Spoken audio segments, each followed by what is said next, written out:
Kontakts ar Dr. Čārlsu Stenliju, nesot evaņģeliju visā pasaulē.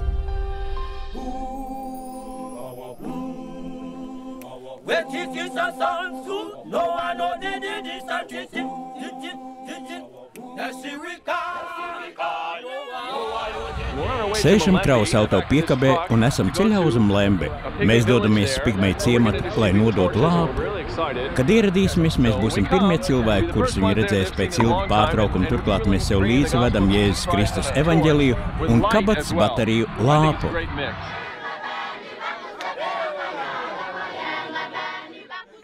Nesenajā vizītē Loko ciematā mūs uzņēma pārsteidzoši silti. Cilvēki slavēja Dievu no visas sirds, no pašiem dvēseles dziļumiem.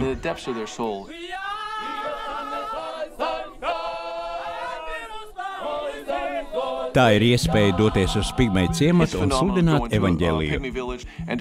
Cilvēki nāks un pieņems Kristu. 40, 50, 150 cilvēki atsauksies un pieņems Kristu. Jēzus Kristus vārds ir pats varenākais visā pasaulē. Vakar mums nācās rīkot 2 sapulces, jo pūls bija tik liels, ieradies viss ciems. Šīs sapulces dēļ ir pat paplašināta baznīcas ēka. Jums vajadzētu redzēt cilvēku sejas saņemot lāpu.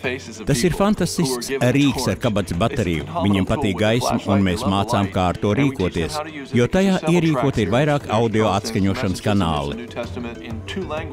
Tur ir atrodamas Čārlza Stenlija uzrunas, kā arī jaunā derība 2 valodās. Pigmeju vidū ir ierasta prakse pamest skolu pēc 1. klases un arī vispār to neapmeklēt.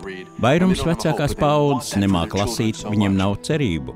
Tomēr saviem bērniem viņi vēlas dot daudz vairāk. Pieaugušie pigmeji nekad vairs neiemācīsies ne lasīt, ne rakstīt. Viņu galvenais mērķis ir palikt dzīviem, atrast ēdienu un izaudzināt bērnus. Tā mēs pazīstam Jēzu. Lāpa ir fantastisks rīks lasīt neprotošiem cilvēkiem. Klausīties jauno derību un Čārlza Stenlija svētrunas. Tas ir tik noderīgs rīks. Mana saistība ar lāpu ir kļūst par nozīmīgu manas kalpošanas daļu. Es vienmēr esmu sludinājis pigmejiem. Man vienmēr ir bijis šis aicinājums. Tomēr ir loma, ko es nespēju piepildīt. Bet kas ir par spēkam solārai audio bībelei, lāpai? Tā turpina darboties vēl ilgi pēc tam, kad esmu devies prom. Tās tiek nodotas no viena ciemata citam un no viena klausītāja otram. Viņiem rodas jautājumi, kas palīdz pieaugt ticībā. Viņi iegaumē rakstvietas. Es vēl pat neesmu līdz galam aptvēris tā iespējas, tomēr mēs jau redzam augļus pēc 1. paaudzes audio bībeles, jo to klausītāji ir daudz nobriedošāki. Bez šīm audio bībelēm viss būtu citādāk, tik daudziem nebūtu pieeja Jēzus Kristus vārdam.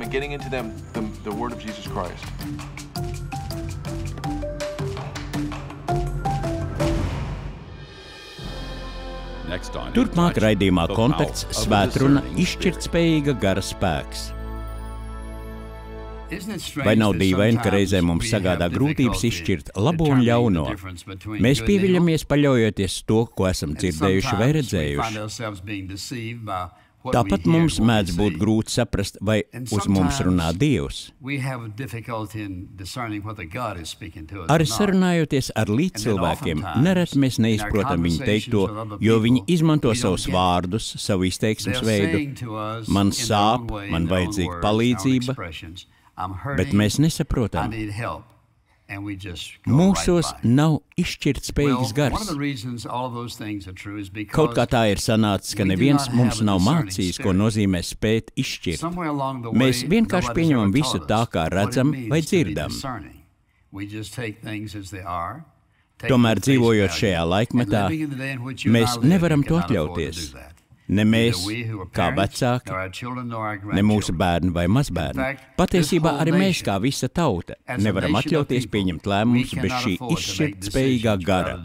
Mēs esam smagā krīzē, tāpēc, ka neesam pieņēmuši lēmumus, balstoties uz gudru izšķirtspēju, bet gan uz mirkļa sajūtām, cerot, ka viss pāries, neņemot vērā ilgtermiņa sekas. Vai tas tā ir arī tavā dzīvē? Dāvids lūdza lūgšanu, ko mums vajadzētu visiem lūgt. Atveriet lūdzu 119. psalmu, 66. pantu.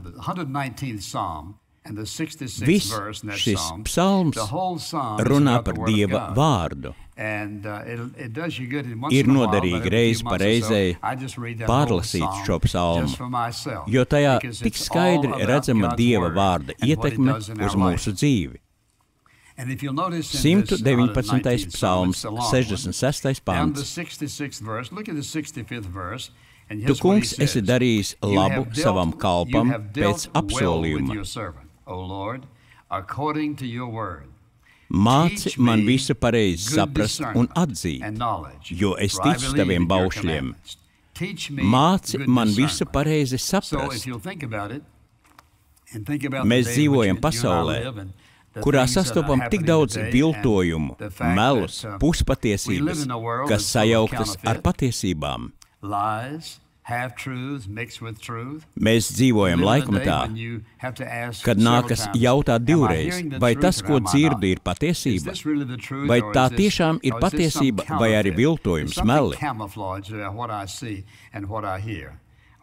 Mēs dzīvojam lielā ziņu virpulī un nezinām, kam ticēt.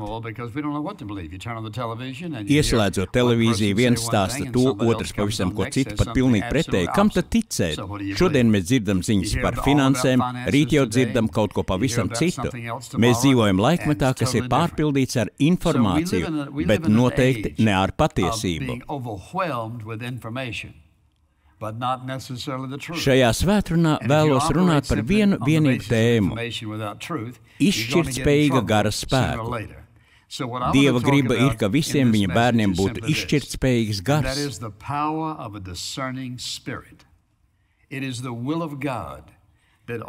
Šīs svētrunas pamatā ir vēsts par māku pieņemt lēmumus, izspriest pareizi, paskatīties zem virspusējā, lai ieraudzītu patiesību.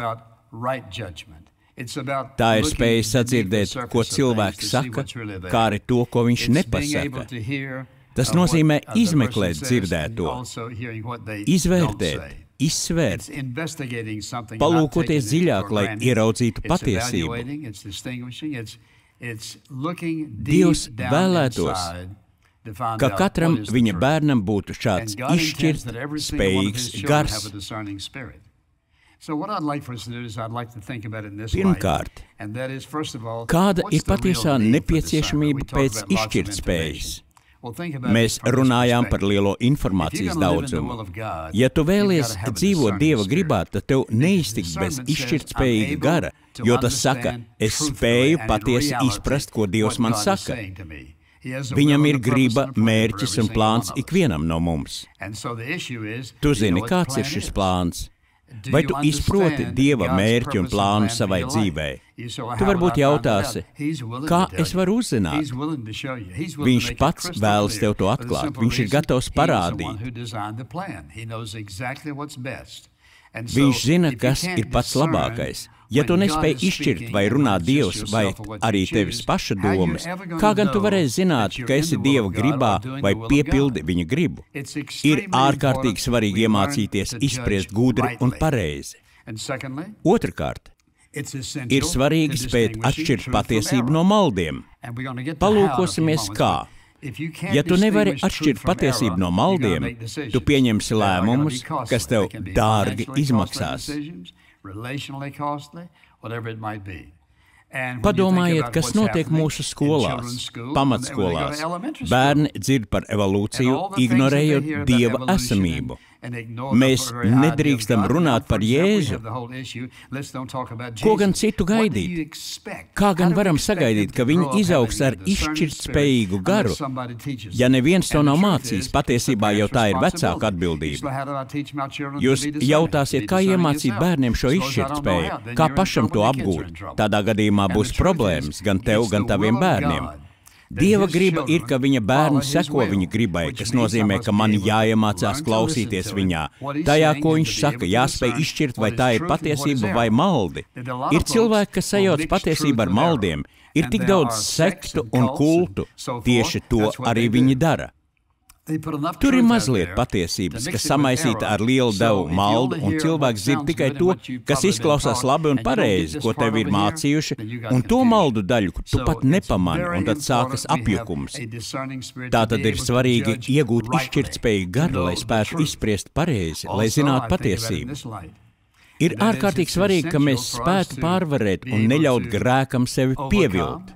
Grēks ir ļoti, ļoti pārliecinošs. Ir daudz kas tāds, kas šķiet piepildošs, bet tomēr tikai uz īsu brīdi. Un tad izšķirtspējīgs gars palīdz uzdot jautājumu, kādas būs šīs rīcības sekas. Kad pasaule runā par baudu, tā runā vien par īsa mirkļa baudu, vai arī apsola nākotni, ko tā nespēja patiesībā dot. Tātad izšķirtspējīgs cilvēks jautā, kādas būs šīs rīcības sekas, kādas būs šī pirkuma sekas, kas būs pēc tam. Izšķirtspējīgs gars neapstājas pie tā, ko tajā mirklī redz, dzird vai jūt. Ir bīstami mūsdienās dzīvot bez izšķirtspējīga gara. Un tieši tādu garu Dievs dāvā saviem bērniem izšķirt starp to, kas ir labs un kas ir pats labākais. Daudz mēdz teikt, zini, kamēr varu iztikt, tikmēr ir labi. Bet ne to vienmēr redzam Dievu vārdā. Tāpēc, ka mēs esam Jēzus Kristus sekotāji, tāpēc, ka Viņš dzīvo mūsos un tāpēc, ka mūsos ir svētais gars, Viņš sagaida no mums pašu labāko, ko varam sniegt. Ja mani apmierina labi, tad es nekad netiekšos pēc labā. Mums atliek pajautāt, kungs, vai tu gribi, lai šeit apstājos? Vai arī tev padomā ir kas cits, ko es pats neapzinos? Cilvēks ar izšķirtspēju garu nepieņem nevajadzīgi sasteigts lēmumus. Jā, ir gadījumi, kad nepieciešams pieņemt ātru lēmumu. Ja tev ir izšķirtspējīgs gars, tu esi pasargāts. Tomēr, ja cilvēkam nav izšķirtspējīga gara, tad tas ir tāpat kā doties karā bez vairoga un ieroča. Tu esi atvērts uzbrukumam. Mums nemitīgi nāks pieņemt lēmumus, kas ietekmē itin visas mūsu dzīves jomas. Un daudzkārt mēs vēlamies Dievu atstāt ārpusē. Tu teiksi, bet ir taču arī lēmumi, par kuriem man nav jājautā Dievam.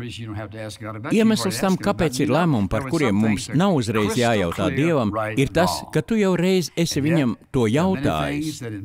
Reizēm ir pavisam skaidrs, kas ir pareizi, kas nepareizi. Un tomēr ir daudz tādu sfēru, kas mūsu prātā ir kā pelēkā zona. Dieva prātā nav tādu pelēko zonu.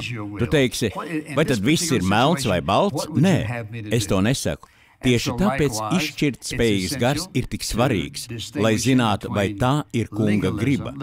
Ko tu gribētu, lai es daru šajā konkrētajā situācijā? Līdzīgi ir ārkārtīgi svarīgi izšķirt starp legālismu un brīvību. Varētu būt, ka kāds no jums teiks, tu esi tik legālistisks, lai arī paši nemaz nezinu, ko tas nozīmē. Lūk, kas ir legālisms. Personīgu izvēļu spiediens, ko uzliekam citiem kā Dieva morāla prasība. Reizēm jau tieši tā arī notiek. Tomēr, ja tev piemīt izšķirtspējīgs gars, tu neesi legālistisks. Mēs vienkārši vēlamies rīkoties pareizi, iepriecināt un pagodināt Dievu. Parasti, kad kāds uzstāja, ka konkrētu rakstu vieta ir skaidrojama tikai tā un ne citādi, pajautā sev, kungs, kāda ir tēva griba? Ko tu man saki? Manuprāt, cilvēki aizmirst, ka Dieva vārds ir mūsu pamats. Tas ir arī gudras, patiesas, izšķirtspējas pamats.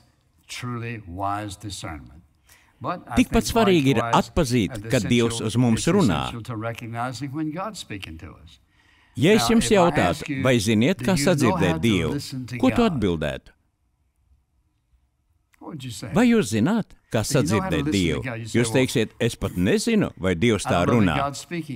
Jā, runā. Viņš radīja plānu un mērķi. Tas būtu pretēji Dieva raksturam, ja viņš nevēlētos runāt ar tevi un dot tev norādījumus un skaidru vadību ikvienā dzīves jomā. Viņš runā. Jautājums ir, vai tu zini, kā viņā klausīties? Jo redzi, kad iemācāmies klausīties Dievā, mēs esam ieguvuši izšķirtspējīgu garu. Viņš ļaus tev izšķirt ar to, ko tu pats gribi, ko tu pats jūti, un to, kas ir viņa griba, mērķis un plāns. Tā ir mūsu lielākā aizsardzība, ne tikai mūsu bērniem, kad viņi pamet mūsu mājas, bet arī mūsu ikdienas dzīvē. Viņš runā, viņš dāvā spēju izšķirt, jo viņa griba ir, ka mēs pieņemtu gudrus lēmumus. Tāpēc man jāspēj palūkoties aiz tā, ko es redzu, jūtu vai dzirdu, lai ieraudzītu, kā uz to skatās un ko redz Dievs. Patiesas garīgas izšķirtspējas avots ir Dieva dāvana. Tu teiksi, kā gan tā var būt Dieva dāvana? Vakarā pirms došanās prom Jēzus runāja ar saviem mācekļiem un teica, es sūtīšu jums palīgu. Viņš ir svētais gars, viņš būs jūsos ar jums un pār jums. Viņš dos jums spēku, viņš jūs vadīs. Viņš jums atgādinās svarīgo, viņš palīdzēs izprast patiesību. Šāds apsolījums ir dots ikvienam ticīgajam. Mūsos dzīvo svētais gars, kurš dod mums spēku, vada mūs pretim garīgai izšķirt prasmē. Tātad mums ir palīgs. Domājot par savu dzīvi, ja tev jāpieņem kāds lēmums, tev kā ticīgiem, nekad neviens lēmums nav jāpieņem vienatnē. Tevī mīt Dieva gars. Dievs caur savu garu mājo tevī. Viņš saka, es sūtu tev palīgu. Ikvienā dzīves aspektā tu vari paļauties uz viņu. Jēzus ienāk tavā dzīvē, kad esi uzticējies viņam kā savam pestītājam. Vadība, padoms, tavs personīgais glābējs. Viņš tev palīdzēs pieņemt gudrus lēmumus. Svētais gars, kas ļauj mums pieņemt gudrus lēmumus. Tomēr mums ir vēl kas. Mums ir Dieva vārds. Dāvids saka, tavs vārds dāvā gaismu. Kas tad ir pamatā tam, lai mēs pieņemtu gudrus lēmumus? Jebkuras izšķiršanas pamats ir Dieva vārds. Dieva vārdā ir atrodama atbilde jebkurai un ikvienai ikdienas situācijai, kurā mēs varētu nonākt. Tavā dzīvē nevar būt tādu garīgu morālu jautājumu, uz kuriem nevar atrast atbildi Dieva vārdā. Kāds varētu jautāt, kā iegūt izšķirtspējīgu garu? Tu nāc uz draudzi nedēļu pēc nedēļas, tu skaties vai klausies programmas, tu dzirdi vienu principu pēc otra. Lūk, kā Dievs rīkojas, lūk, kā Dievs domā. Es jums dodu tikai to, ko Dievs pasaka savā vārdā. Ko tu esi ieguvis? Ar ko tu esi piepildījis savu prātu? Ar bibliskām patiesībām. Kaut vai 10 baušļi. Tu varētu ņemt šos 10 baušļus un itin visu izlaist caur šo baušļu prizmu. Tas ir mans pamats. Arī Pāvila vēstules, kā viņš kristīgos principus ir skaidrojis, kā Dievs vēlētos, lai mēs dzīvojam.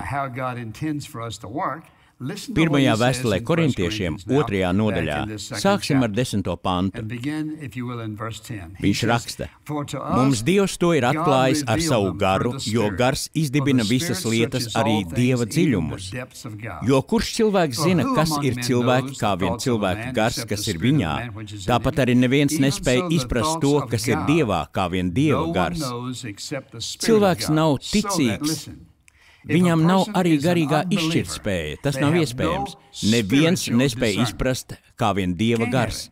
Bet mēs neesam dabūjuši pasaules garu, bet to garu, kas nāk no Dieva, lai saprastu, ko Dievs mums dāvājis. To mēs nerunājam ar cilvēcīgas gudrības vārdiem, bet ar vārdiem, ko gars māca, garīgas lietas, garīgi apspriesdami. Miesīgais cilvēks nesatver to, kas nāk no Dieva gara, jo tas viņam ir ģeķība. Viņš to nevar saprast, jo tas ir garīgi apspriežams. Te mēs redzam grieķu vārdu, kas nozīmē izšķirams. Viņš saka, ka pazudis cilvēks nespēja saprast Dieva lietas, jo tās ir garīgi izšķiramas. Kāds varētu jautāt, kā tad pazudis cilvēks var tapt glābts? Lūkā viņi dzird patiesību, un Dieva gars no iekšienes šo Dieva patiesību nogādā līdz šī cilvēka sirdī un pārliecina viņu par grēku un sāk atklāt patiesību, pestīšanas patiesību. Un pēc tam, protams, blakus ir arī svētais gars, kurš turpina vadīt. Lūk, ko viņš saka. Miesīgais cilvēks nesatver to, kas nāk no Dieva gara, jo tas ir garīgi apspriežams. Viņš saka, ka tā viņam ir muļķība. Garīgais cilvēks izdibina visas lietas, bet viņu pašu neviens neizdibina.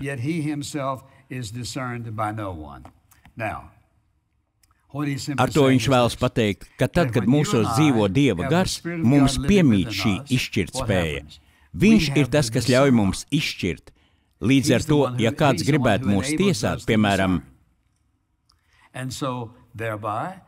citiem vārdiem sakot, šeit nav runa par otru nosodīšanu. Mēs runājam par izšķirtspēju. Mēs runājam par spēju ieraudzīt patiesību par kādu cilvēku. Tas nenozīmē, ka pazudušam cilvēkam vispār nav nekāda izspriestspēja. Tomēr viņam noteikti nav garīga izšķirt prasme, jo bez Dieva gara to nav iespējams baudīt. Kā iegūt izšķirtspēju garu? Kā tad šādu garu var attīstīt? Vingrinoties. Tu teiksi, bet ja nu man nesanāk? Mēs visi kļūdāmies, mēs visi piedzīvojam neveiksmi.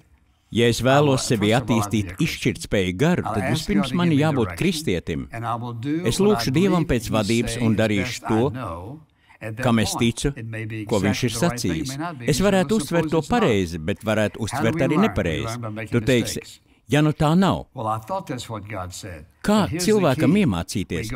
Mēs mācāmies no savām kļūdām, bet man šķiet, ka Dievs to teica, atslēga ir kur citur. Mums jāatgriež pie tā, ko teica jau sākumā. Ja tev ir Dieva vārds, tas mīt mūsu sirdī. Ir jāpieņem lēmums, tu gribi rīkoties gudri. Viņš atsauc tev atmiņā Dievu vārdu. Lūk, ko saka Dievs.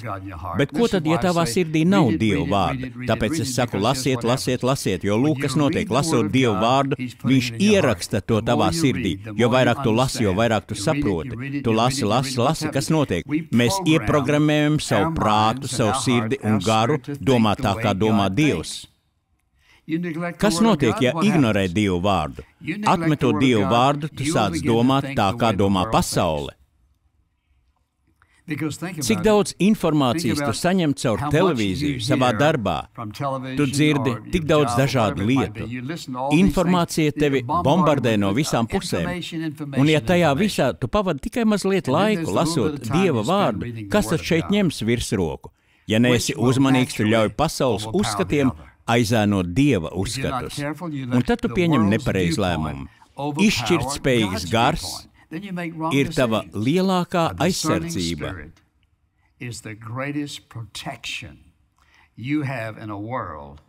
Izšķirtspējīgs gars ir tava lielākā aizsardzība informācijas pasaulē, kur ir tik daudz kopā sajauktas patiesības ar meliem. Mums visiem vajadzīgs izšķirtspējīgs gars. Kur to ņemt? Atceries, tā ir Dieva dāvana caur svēto garu, kurš mums visu izskaidro. Tā ir grāmata, tajā ir gan mācība, gan pieredze. Tu teiksi, es nedomāju, ka man ir klājies visai labi. Tad lūk, ar ko sāc, kungs, nākamreiz, kad man jāpieņem lēmums, es nākšu pie tevis pēc padoma. Lūk, lielais jautājums. Kādas bija sekas pēdējam lēmumam, ko es pieņemu savā gudrībā? Dieva gars noteikti parādīs. Paskat, kā tu pats cieti, darot to pa savam. Vai arī palūk, kā es tevi svētīju par to, ka tu gaidīji uz mani. Var iemācīties izšķirt un izprast. Bez tam mums ir Dieva vārds, kas ir visas izšķirtspējas pamats. Es lūdzu par tevi. Ja nekad neesi uzticējies Jēzum Kristum kā savam glābējam, varbūt tu domā, kā tas viss izpaustos manā dzīvē. Patiesībā jau nekā, jo viņš saka, ka miesas cilvēks nesatver Dieva lietas. Svētais gars ienāk tevī, uzticoties Jēzum Kristum kā savam glābējam. Tieši tad viņš dod tev spēku. Gribu tev pajautāt, kāpēc gan nogaidīt, lai pieņemtu Jēzu Kristu Dieva dēlu kā savu glābēju, kungu un meistaru, ja viņš ir vienīgais glābējs? Kāpēc gaidīt? Vai tev ir laba atbilde uz šo jautājumu? Ja tādējādi tava lielākā aizsardzība ir viņa klātbūtne tevī un spēks pareizi izspriest un izšķirt, kāpēc gaidīt? Šajā pasaulē ir tik daudz apjukuma, cilvēki ir apmulsuši, nezina, kur doties, kā pieņemt lēmumus. Ņemot vērā nedrošību, kas ieskauj pasauli, kāpēc gaidīt? Ja labi padomā, nav jēgas gaidīt, jo tā nevar būt nekāda labuma. Es gribētu tevi iedrošināt lūgt, lai kungs Jēzus Kristus piedod tev tavus grēkus, saka viņam, ka ilgojies pēc viņa savā dzīvē, pieņem viņu kā savu kungu, glābēju un meistaru. Tu gribi to, kas ir labākais gan tev, gan tavai ģimenei. Uzticies Jēzum Kristum kā savam personīgajam glābējam. Kāpēc gaidīt? Godīgi sakot, man pat būtu mazliet bail gaidīt. Dievs zina, kā pievērst mūsu uzmanību, vai ne tā? Āmen! Ja caur šodienas programmu tika svētīts, ienāc mūsu mājaslapā intouch.org.